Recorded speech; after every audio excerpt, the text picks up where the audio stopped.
It's 10 o'clock here in Washington, D.C. Time for your fight of the week. 10-round lightweight bout, matched by the International Boxing Club, is between Joey Lopes of Sacramento, California, and Orlando Zulueta of Cuba. We'll be at ringside in just a moment.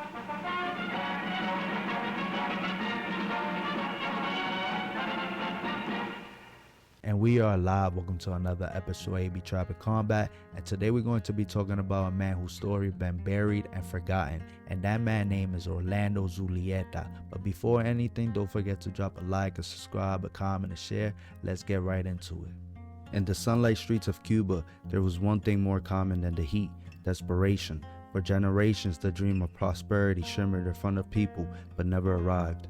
Old Havana was a maze of poverty. For many young men, there were only two ways out: the ocean or the boxing ring. Cuando salgo de la clase, siempre le digo al profe que me dé la guanteleta para que el otro profe me dé la guanteleta para boxear en el ring. Boxing was their lottery ticket, brutal, bloody, but it offered something nothing else did: hope. Orlando Zulueta was one of those dreamers, a Cuban lightweight with a career that stretched across 128 fights, built on grit, discipline, and obsession. Born in 1928, he grew up in a world where boxing wasn't just a sport, it was survival. He was inspired by legends like Jack Johnson and Cuban heroes like Kid Chocolate and Kid Tunero. He trained at Kid Chocolate's famous Havana gym, a hot, cramped room filled with noise, sweat, and ambition. A place where boys turn pain into purpose. Zulueta's rise was fast, almost too fast. By his third fight, he was already headlining in Havana's Gran Palacio de Deportes. By his 32nd, he had reached boxing's biggest stage, Madison Square Garden. He was no longer just a Cuban fighter, he was a global name, a product the promoters could sell. It's December the 3rd, 1954. In Madison Square Garden, the unbeaten Frankie Riff faces Cuban lightweight Orlando Zulueta.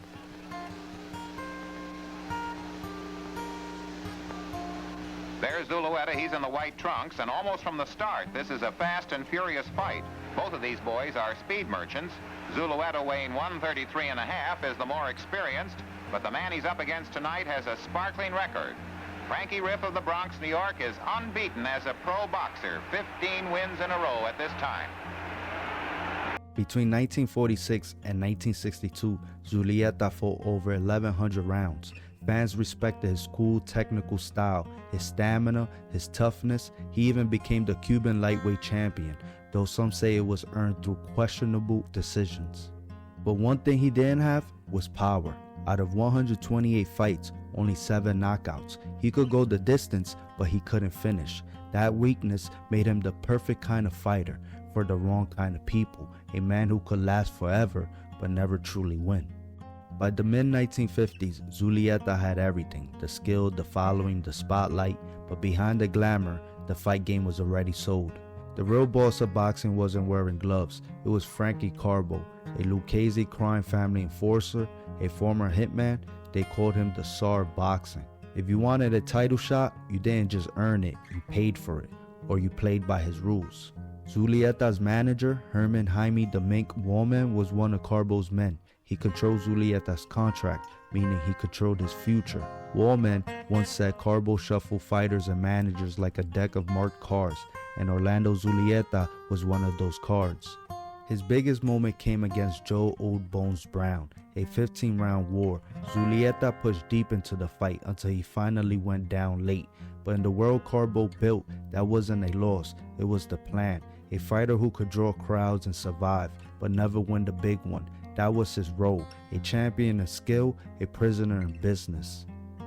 June 1962, Zulueta steps into the ring for the last time. But walking away from boxing didn't end his fight. As the FBI cracked down on organized crime, Carbo's empire began to fall apart. Those who have lived under his control had to scatter and hide. Zulueta fled the East Coast and started over in San Francisco.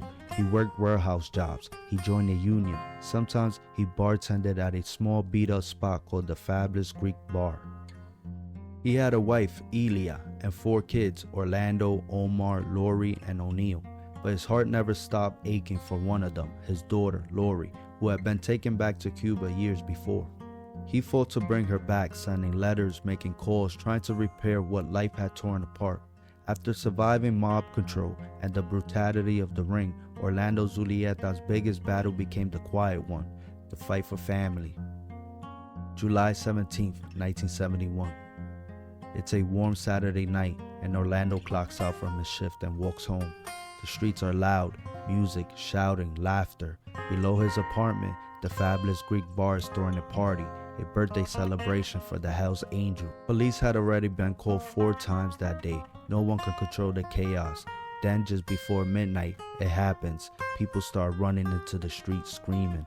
Officer Daniel Lynch, who says he knew Zulueta personally, rushes to the scene.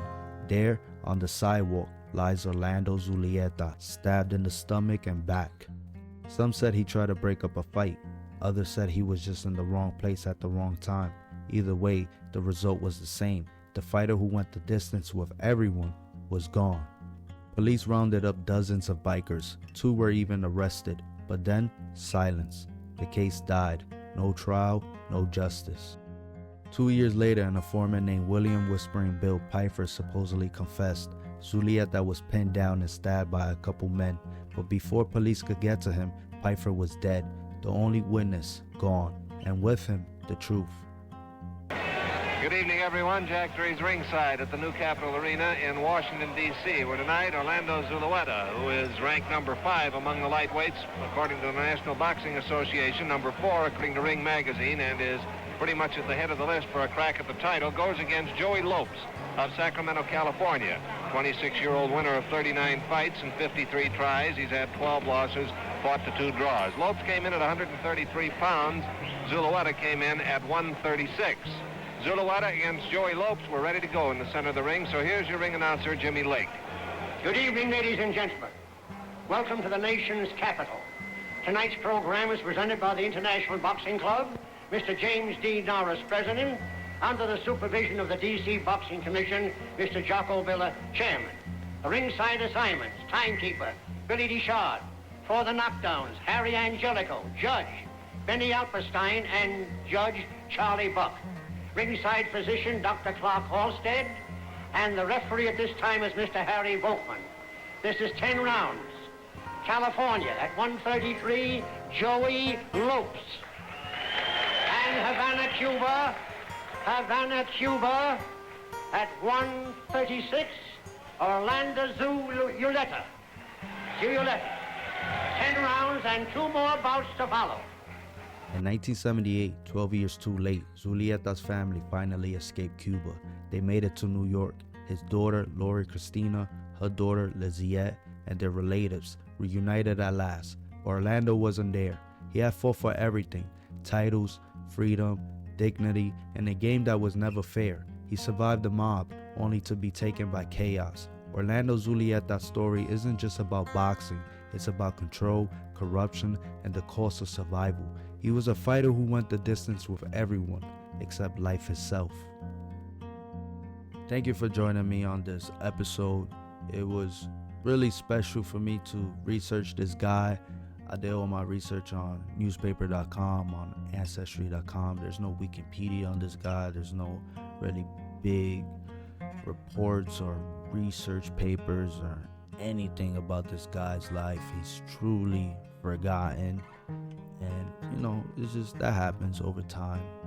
But, I just felt like this guy needed a story, and I wanted to be the voice for his story. So thank you for joining me. I did all the research. I did the script. I did everything. The only thing I ask for you to do is drop a like, a subscribe, a comment, and share. But that's the best way for you to support me. I'm not asking you to go to a different website or give me any donations. The best way you could support me is drop a like, a subscribe, a comment, and share. And that's all I got for you, man. Until next time.